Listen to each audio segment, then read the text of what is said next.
बिस्मिल्लाहिर्रहमानिर्रहीम। अस्सलाम वालेकुम। कैपिटल टॉक में खुश आमदेद।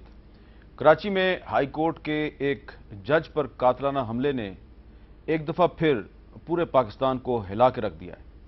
पिछले कुछ दिनों में पाकिस्तान के मुख्तलिफ हिस्सों में ऐसे वाक़यात पेश आए हैं जिनके बारे में यह कहना कतन गलत नहीं होगा कि सिर्फ पाकिस्तान ने हिला, बल्कि कुछ वाक़यात ने तो पूरी दुनिया को हिला दिया।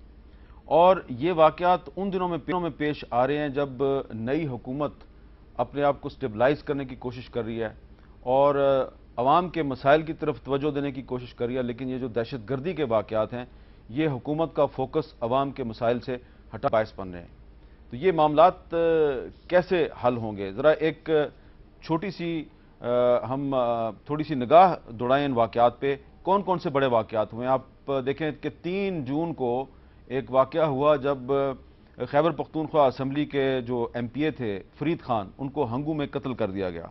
फिर 15 जून को कोयटा की विमेन यूनिवर्सिटी की बस पे हमला हुआ, उसमें तालबात को शहीद किया गया, 1 दर्जन से ज़ायद तालबात। और उसके साथ ही बुलान मेडिकल कॉम्प्लेक्स पे हमला हुआ और ज़ियारत के करीब जो कायद-ए-आज़म रेजिडेंसी है उस पर भी हमला हुआ। 18 जून को शेरगढ़ में एक जनाजे पे हमला हुआ और एक और MPA इमरान खान महमद समेत 35 लोग जहां भाग हुए।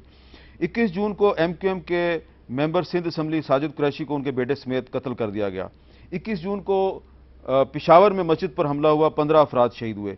23 जून को नागा पर्बत कैंप में गैर मुल्की सियाहों के कैंप पर हमला हुआ और 10 सियाहों समेत 11 अफराद मार दिए गए। 24 जून को पिशावर में DSP ट्रैफिक अमानुल्लाह को ड्राइवर समेत कत्ल किया गया। और आज 26 जून को कराची में जस्टिस मकबूल बाकर पर हमला हुआ है, जिसमें 2 रेंजर्स और 6 पुलिस एहलकारों समेत 9 अफराद मारे गए। और आज ही पिशावर में हयाताबाद पुलिस स्टेशन का जो SHO है उसे भी शहीद किया गया है। तो ये वो वाक़यात हैं जो आपको नजर आ रहे हैं पाकिस्तान के सबसे बड़े शहर कराची से लेकर पिशावर तक और कोयटा से लेकर और नांगा पर्बत तक, हर तरफ दहशतगर्दी के वाक़यात हैं। ये किस तरह रोकेंगे हम? और सवाल तो बड़ा पुराना है, दहशतगर्दी बहुत अरसे से पाकिस्तान में हो रही है, लेकिन अब नई हुकूमत को पुराने हालात ठीक करने हैं, कैसे करेगी? इस पर बात करेंगे। हमारे साथ यहाँ मौजूद हैं सेनेटर मुशाहिदुल्लाह खान, जनाब मुस्लिम लीग नून के मरकजी सेक्रेटरी इत्तलात, हासिल बजंजो साहब सेनेट के रुकन और नेशनल पार्टी के मरकजी सीनियर नायब सदर, जनाब ब्रिगेडियर महमूद शाह साहब डिफेंस एक्सपर्ट हैं, और कराची में हमारे साथ मौजूद हैं पाकिस्तान पीपल्स पार्टी पार्लियामेंटेरियन के सरबराह जनाब मखदूम अमीन फ़हीम साहब। मखदूम साहब, आपसे मैं गुफ्तगू का आगाज़ करूँगा। आप कराची में हैं, कराची में आपकी पार्टी की, सिंध में आपकी पार्टी की हुकूमत है। ये जो आज हाई कोर्ट के एक जज पर हमला हुआ है, क्या आप समझते हैं कि ये हमला जो है ये आपकी हुकूमत को कोई पैगाम दिया गया है? ये आपके ख्याल में पैगाम किसने दिया है? मैं समझता हूँ कि ये कड़ी है उन वाक़यात और हादसात की जो कि काफ़ी अरसे से होते चले आ रहे हैं। ये पैगाम जो है वो मैं ये नहीं समझता कि सिर्फ सिंध की हुकूमत को है, ये पैगाम पूरे पाकिस्तान को है और पूरे पाकिस्तान को चैलेंज है कि आप हमें आएँ और हमसे टकराएँ। मेरा ख्याल है कि इस इशू को सिर्फ सिंध नहीं, मिल के करना पड़ेगा, मशवरा करना पड़ेगा, कोई पॉलिसी बनानी पड़ेगी जिसके तहत आप इसको कंट्रोल और हैंडल कर सकें। जी मुशाहिदुल्लाह खान साहब, मखदूम अमीन फ़हीम साहब ने बड़ा मुख्तसर जवाब दिया है, लेकिन मेरा ख्याल है बड़ा जामे है। ये सिर्फ सिंध हुकूमत पर हमला नहीं है, ये सब पर हमला है और इसके लिए एक जामे पॉलिसी बनाने की ज़रूरत है। जी बिस्मिल्लाहिर्रहमानिर्रहीम, ये बिल्कुल दुरुस्त बात है। सिंध पाकिस्तान का हिस्सा है। कहीं पे भी कोई हमला हो, चाहे वो गिलगित बल्तिस्तान में, चलास में हो, या KPK में हो, या बलोचिस्तान में, या पंजाब में, वो पाकिस्तानी पे ही हमला है। असल में तो पाकिस्तान टारगेट है ना, तो बाकी सिंध और दीगर सूबे तो पाकिस्तान का हिस्सा है। बात उनकी दुरुस्त है और ये भी बात दुरुस्त है कि ये एक तसलसल से चल रही हैं चीज़ें, एक दूसरे से कड़ियाँ मिल रही हैं और उसकी भी जो बहुत सारी वजूहात हैं वो भी सबके सामने है कि एक तवील अरसे से पाकिस्तान ने अपने आप को जो एक दलदल में फंसाया है उसमें से अब निकलना, दलदल में फंसता तो आदमी बहुत जल्दी है, लेकिन उसमें से निकलना इतना आसान नहीं होता और इस पर बहुत ज़्यादा एफर्ट की ज़रूरत है, बहुत ज़्यादा इसको ऑन टास्क लेने की ज़रूरत है इस सारे सिलसिले को। इसमें एक बड़ी मुस्तहकम पॉलिसी जो तमाम लोगों को ये जिस तरह से मखदूम साहब कह रहे हैं कि मिलकर सबको करना होगा। एक तो इसकी ये जो टेररिज्म के खिलाफ एंटी टेररिज्म को पॉलिसी जो बन रही है बड़ी तेज़ी से, उस पर बातचीत भी हो रही है, वज़ीर दाखिला भी लगे, इवन खुद मियाँ साहब अभी जो पुलिस के रिफॉर्म्स के लिए भी उन्होंने मीटिंग बुलाई थी, उसमें भी اس پہ کافی گفتگو ہوئی اور بہت جلد کوئی نہ کوئی ایک ٹھوس پالیسی جو ہے جس کی یعنی کہ ماضی میں شاید اتنا اس پہ توجہ نہیں دی گئی. ہم ایک کوآرڈینیٹڈ ایفرٹ کرنا چاہتے ہیں تمام. اصل میں بات یہ ہے کہ ہم نے فیصلے کرنے ہیں, باقی عمل درآمد اس پہ ایجنسیوں نے کرنا ہے. جو لا انفورسمنٹ کی ایجنسیاں ہیں ان کی اگر جہت کہیں پہ مختلف ہے تو اس کو ٹھیک کرنا, سب کو ایک پیج پہ لا کے, تاکہ ہر ایک کو پتا ہو کہ کون دہشت گردی کر رہا ہے, کس کو کیسے روکنا. اور اس کے دو ہی طریقے ہیں دہشت گردی کو روکنے کے, ایک مذاکرات, وہ بھی ہم اس پہ یقین رکھتے ہیں اور وہ ہونے چاہیے. امریکہ بھی اب کر رہا ہے مذاکرات, دوحہ میں دفتر آخر کار کھول ہی لیا ہے نا انہوں نے. اس کا مطلب ہے کہ وہ یہ سمجھتے ہیں کہ جتنی مار پیٹ ہوئی ہے اس کا کوئی نتیجہ نہیں نکلا. لیکن یہ ہے کہ یہ ہم اپنی بچیوں کو بھی کوئٹہ میں مرتے ہوئے نہیں دیکھ سکتے. ہم زیارت ریزیڈنسی پہ بھی حملہ ناقابل برداشت ہے. کوئٹہ میں جن بچیوں پر حملہ ہوا ہے ان بچیوں پر حملہ کرنے والوں سے آپ مذاکرات کریں گے؟ دیکھیں بات یہ ہے کہ مذاکرات اور طاقت کا استعمال یہ ساتھ ساتھ چلتا ہے, لیکن مذاکرات کی ہسٹری یہ ہے کہ وہ آپ مجھے بتائیں نا, طالبان سے مذاکرات امریکہ کر ہی رہا ہے نا. طالبان تو امریکہ کو نہیں مانتا. تو مذاکرات ماضی میں آپ تامل ناڈو سے شروع ہو جائیں تو آپ کے مذاکرات کب شروع ہوں گے؟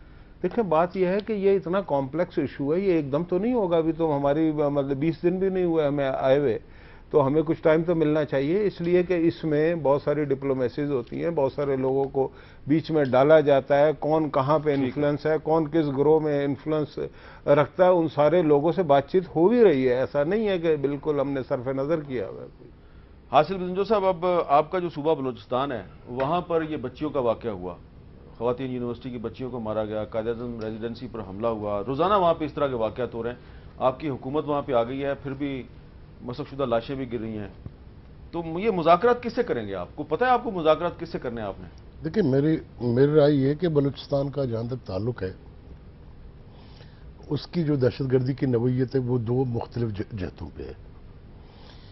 ایک وہ ہیں جو انڈیپینڈنس کی بات کرتے ہیں, آزادی کی بات کرتے ہیں, ملک کو توڑنے کی بات کرتے ہیں. ان کا ایک اپنا طریقہ کار ہے, اپنا ایریاز ہیں. دوسرا وہاں پہ جو جیسے ریزیڈنسی کا واقعہ ہو, ریزیڈنسی کا واقعہ ڈیفینیٹلی انہی لوگوں نے کیے جو اس ملک کے خلاف اپنے آپ کو سمجھتے ہیں. اور آج بھی اللہ نظر نے کہیں یہ کہا کہ جی جہاں تک ہم ان کو نیشنلسٹ نہیں مانتے, یہ جو حکومت میں آئے ہیں یہ پرو فیڈریشن لوگ ہیں, پرو فیڈریشن کو ہم نیشنلسٹ ہی نہیں مانتے. دوسری بات جو آپ نے کی کہ جی ان سے مذاکرات کیسے کیجیے, میں نہیں سمجھتا ہوں کہ کچھ آرگنائزیشن ہیں کہ وہ مذاکرات کریں گے آپ سے. مثلا ان واقعات جو بھی ہوئے ہیں کوئٹے کے, ان کو لشکر جنگجوی نے قبول کیا. لشکر جنگجوی سے کیسے بات کر سکتے ہیں؟ میں آپ کو ایک چھوٹا سا ایک دے دوں کہ مجھے ایک میسج آیا کہ ہم اس الیکشن میں آپ کو سپورٹ کریں گے, آپ مہربانی کر کے ہمارے لیے ایک چھوٹا سا کام کر لیں. تو میری سمجھ میں نہیں آیا کہ وہی آدمی کون ہے اور مجھ سے ایسا کیوں بات کر رہا ہے. میں نے کہا جی میں کیا کر سکتا ہوں, دیکھیے ہم تمام بلوچستان میں آپ کو الیکشن میں سپورٹ کریں گے, آپ ہمیں یقین دلائیں آپ ایک بل پاس کریں گے. آپ سمجھتے ہیں بل کون سی بل چاہتے ہیں؟ جی اسمبلی میں ایک بل پاس کرا دیں, مین کسی کو کافر ڈکلیئر کر کسی کو کافر ڈکلیئر کر دیں. اب اندازہ لگے ان سے آپ کیا مذاکرات کریں گے؟ اس کا موٹو مطلب وہ ذہنی طور پہ نہیں, لیکن یہ بزنجو صاحب اتنی نفرت, اس نفرت کے انجیکشن ان کے جسم میں کون لگا رہے ہیں؟ سر دیکھیں یہ نفرت ایک دن میں نہیں پھیلا ہے. یہ نفرت ہماری جو 20, 30, 40 سال کی جو پالیسی ہے اس نے اس نفرت کو ڈیولپ کیا ہے. کیونکہ ہم نے دیکھیں آپ اندازہ لگائیں کہ سالوں سال آپ شہروں میں پڑھتے ہیں فلانا کو کافر کر دو, فلانے کو کافر کر دو. ہم سب اس کو پڑھ کے گزرتے تھے, کسی نے ایک منٹ کے لیے غور نہیں کیا اس کے معنی کیا ہے. آج اس کے معنی نکل رہے ہیں. آج لوگ ایک دوسرے کو مار رہے ہیں, ایک دوسرے کو کافر سمجھ رہے ہیں. اس ذہنیت سے مذاکرات نہیں ہو سکتے, اس سے آپ بات چیت کر ہی نہیں سکتے. اب بات چیت نہیں کر سکتے تو آپ کی اسٹریٹجی کیا ہونی چاہیے؟ دیکھیں ابھی تک کی جتنی اسٹریٹجیز ہیں وہ مجھے تو کم سے کم فیل نظر آتی ہے. مجھے ان میں کوئی کامیاب اسٹریٹجی کہیں بھی نظر نہیں آ رہی, بلکہ ان کی جو اسٹریٹجی ہے وہ آگے بڑھتی جا رہی ہے, وہ زیادہ ماڈرنائز ہوتی جا رہی ہے. پتہ نہیں میں نے باقی اخباروں میں تو نہیں پڑھا, طالبان نے ٹی ٹی پی نے کہا ہے کہ یہ جو حملہ ہوا ہے کہاں پہ ناگا پربت پہ, وہاں ہم نے ایک نیا ونگ کھولا ہے. उस विंग का नाम है जुंदुल्ला। एक जुंदुल्ला तो वो जो ईरान में ऑपरेट कर रहा है, उन्होंने कहा इधर हमने एक नया वो विंग खोला है और जुंदुल्ला वो इस किस्म के मुश्किल काम करता रहेगा। तो इसका मतलब है कि हमारे मुकाबले में वो ज़्यादा रेपिडली डेवलप हो रहे हैं, वो ज़्यादा ऑर्गेनाइज हो रहे हैं, वो ज़्यादा कार्रवाइयाँ कर रहे हैं, हम लोग वीक होते जा रहे हैं। और हमारे पास स्ट्रेटजी के ना होने का आप अंदाज़ा इस बात से लगाएं कि नागा पर्वत की जो 2 बेस कैंप हैं उनमें 3 रास्ते हैं या 2 रास्ते हैं। वो इतना इंटरनेशनली अहम जगह है, वो हमारे एक सिपाही भी नहीं खड़ा था वहां पे, एक गार्ड भी नहीं खड़ा था। नहीं, जो रास्ते जाते हैं वहां से, जहां शुरू होते हैं वहां पे तो चेक पॉइंट्स हैं, चेक पॉइंट आगे नहीं है, ये पकड़े जाते। अच्छा, बहरहाल वहां पे बहुत ज्यादा सिक्योरिटी फोर्सेस की डिप्लॉयमेंट है। ब्रिगेडियर महमूद शाह साहब, आपने बलूचिस्तान में भी सर्व किया है, खैबर पख्तूनख्वा में भी और फाटा में भी, और आपने इन मिलिटेंट्स के साथ कई दफ़ा मुज़ाकरात भी किए हैं, आपको बहुत तजर्बा है इनके साथ मुज़ाकरात का। अब मुशाहिदुल्लाह साहब कह रहे हैं मुज़ाकरात भी करने हैं, ताकत का इस्तेमाल भी करना है। आपके ख्याल में अब मुज़ाकरात हो सकते हैं इनके साथ? मेरे ख्याल में ये कोशिश करें, क्योंकि जो बेसिक प्रॉब्लम है ना, हमारे यहाँ अवाम में कंसेंसस नहीं है, और वो कंसेंसस इस वजह से नहीं है कुछ हमारी पॉलिटिकल पार्टीज है उनके दरमियान कंसेंसस नहीं है, इसलिए अवाम जो है वो एक कन्फ्यूजन का शिकार है। तो सबसे पहले इस कंसेंसस पे पहुंचने के लिए, चूंकि इनकी जमात और इवन पीटीआई भी वो इस मौक़िफ़ के साथ आई है और लोगों ने इनको वोट दिया है कि मुज़ाकरात के ज़रिए वो करेंगे, तो बेशक करें और ये उस नतीजे पे जल्द पहुंचाएंगे जिस पे हम पहले पहुंचे हुए हैं। आपने जितने कहा हम मुज़ाकरात किए हुए, फेस टू फेस देखा हुआ है बातचीत, कि इनका मकसद और कोई नहीं है पाकिस्तान को तबाह कर देना।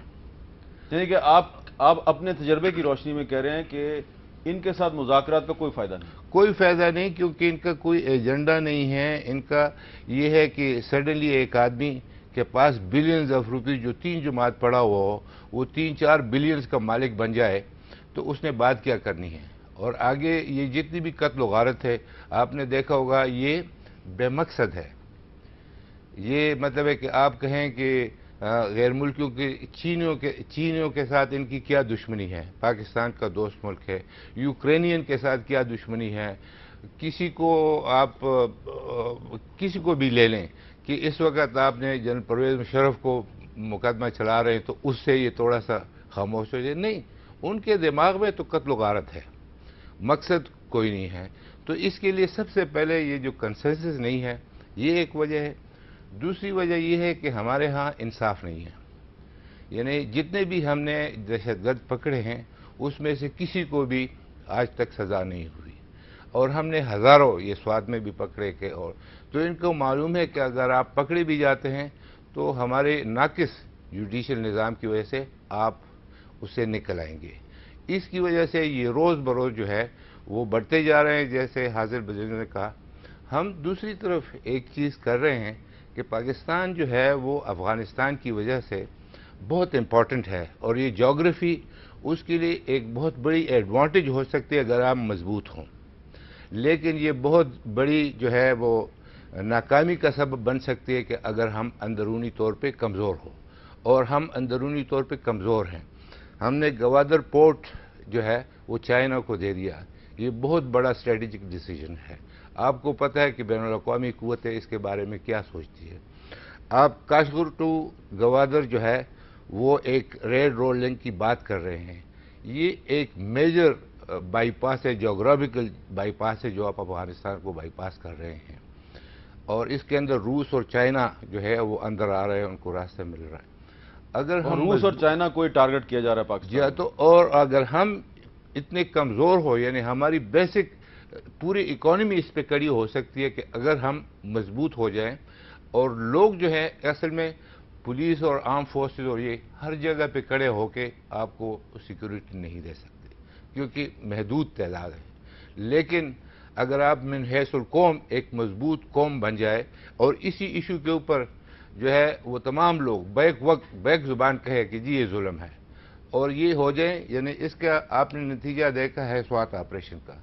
ये मिलिट्री ऑपरेशन में सबसे बड़ा मिलिट्री ऑपरेशन था जिसमें 2 कोर्स ने हिस्सा लिया, और महदूद दिनों में उन्होंने वो, लेकिन सब सियासी जमातें और सिविल सोसाइटी और मीडिया भी साथ उसके पीछे था, ابھی بھی اگر یہ ساری لوگ اور میڈیا اور سول سوسائٹی لوگ پیچھے ہو جائیں سیکورٹی فورسز کے، تو میں سمجھتا ہوں کہ ابھی بھی ہمارے اچھا آپ نے ایک اور بات ایک نقطہ آپ نے اٹھایا، میں چاہ رہا ہوں مخدوم امین فہیم صاحب سے اس پہ بات کروں. مخدوم صاحب، بریگیڈیئر محمود شاہ صاحب کہہ رہے ہیں کہ یہ جو پرویز مشرف صاحب کا ٹرائل شروع ہوا ہے، توقع یہ کی جا رہی تھی کہ اس ٹرائل شروع ہونے سے یہ جو پاکستان میں مختلف جو انتخاب پسند عناصر ہیں ان کی کارروائیوں میں کچھ کمی ہوگی، کیونکہ یہ ہمیشہ سے مطالبہ کرتے رہے ہیں کہ پرویز مشرف جو ہے اس نے بہت پاکستان میں ظلم کیا ہے تو اس کا ٹرائل ہونا چاہیے، لیکن ان کا ٹرائل شروع ہو رہا ہے، اس کے باوجود دہشت گردی کے واقعات میں کمی نہیں آ رہی. تو آپ کا کیا خیال ہے کہ پرویز مشرف کے ٹرائل سے کوئی فائدہ ہوگا پاکستان کو؟ حامد صاحب، کچھ باتیں بڑی تلخ ہوتی ہیں، کچھ لوگ سننا نہیں چاہتے، لیکن میں چاہتا ہوں کہ سچ کہوں، جی اس کی جو بھی ناراضگی ہو. یہ سلسلہ تو شروع ہوا ہے جنرل ضیاء الحق کے ماشاء اللہ سے. یہ ریلیجس ڈیوائڈ، یہ کمیونٹی کا ڈویژن، یہ ہتھیار، ہیروئن کب آئے کسی کو پتہ بھی نہیں تھا پاکستان میں کہ یہ ہیروئن کیا ہوتی ہے، کلاشنیکوف کیا ہوتی ہے. انہوں نے اپنی حکمرانی کو چلانے کے لیے اسلام کا نام بھی یوز کیا. کہتے ہیں کہ اگر آپ کو اسلام پسند ہے تو مجھے ووٹ کرو تاکہ میں 5 سال کے لیے آپ کا پریزیڈنٹ ہوں. یہ واٹ اے جوک. یہ اس ڈکٹیٹر نے کیا جس کا خمیازہ ہم آج بھگت رہے ہیں. اس کو تو ٹرائی نہیں کر رہے، ٹرائی کر رہے ہیں تو صرف مشرف کو کر رہے ہیں. یہ کیا ہے؟ Double standard. نہیں مخدوم صاحب، اس کو قبر سے کس طرح نکالیں؟ اس کو قبر سے تو نہیں نکال سکتے. یہ قبر میں ہوتے ہوئے سزا ہو سکتی ہے. اس کو مجرم ٹھہرائیں، اس کے کیس چلائیں اور یہ ثابت کریں کہ خرابی کس نے کی، کہاں سے شروع ہوئی، اس کا ذمہ دار کون ہے. ٹھیک ہے. قبر سے اٹھا کے آپ ڈھانچے کو نہیں لٹکاتے، لیکن آپ نے جب انصاف کرنا ہے تو انصاف جو ہے ایک طرف کا ہوتا ہے. اس میں جو ہے پک اینڈ چوز نہیں ہوتا کہ آپ نے ضیاء الحق کو تو چھوڑ دیا، آپ نے مشرف کو اٹھا لیا. ایسا نہیں ہوتا. اب پوری اگر کرنا ہے، میاں نواز شریف صاحب کی حکومت اگر یہ تاریخی کام کرتی ہے، بسم اللہ الرحمن الرحیم، پیپلز پارٹی نے کہہ دیا ہے کہ ہم اس کو سپورٹ کریں گے، لیکن پک اینڈ چوز نہیں ہوگا. پک اینڈ چوز کو ہم سپورٹ نہیں کریں گے. آپ جو ہے وہ ایک ہی پیج پہ کام کرو. اچھا، آپ یہ کہہ رہے ہیں کہ صرف پرویز مشرف کا ٹرائل جو ہے وہ آپ اس کو سپورٹ نہیں کریں گے، ساتھ میں ضیاء الحق کا بھی کرنا چاہیے؟ نہیں، پیپلز پارٹی نے کہا ہے کہ نواز شریف کی حکومت اگر آرٹیکل 6 میں مشرف صاحب کو کورٹ میں لے کے آتے ہیں تو ہم اس کو سپورٹ کریں گے. ہم نے یہ نہیں کہا کہ ہم کریں گے، لیکن ہم پہلے والوں کو کیوں چھوڑتے ہیں جس کی وجہ سے ملک کھانا خراب ہو گیا ہے آج. اچھا، جس کی وجہ سے ہوا ہے. ٹھیک ہے. اس کو کیوں چھوڑ رہے ہیں؟ میں یہ عرض کرنا چاہتا ہوں کہ پاکستان میں پک اینڈ چوز کا مسئلہ نہ کریں. آپ جو ہے وہ ایک پیج پہ چلیں. جو اچھا ہے وہ اچھا ہے، جو اچھا نہیں ہے اس کو آپ ثابت کر کے قوم کو بتائیں کہ فلاں سچا تھا، فلاں اچھا نہیں ہے. جی، یہاں پہ ایک چھوٹا سا وقفہ، وقفے کے بعد ہماری گفتگو جاری رہے گی.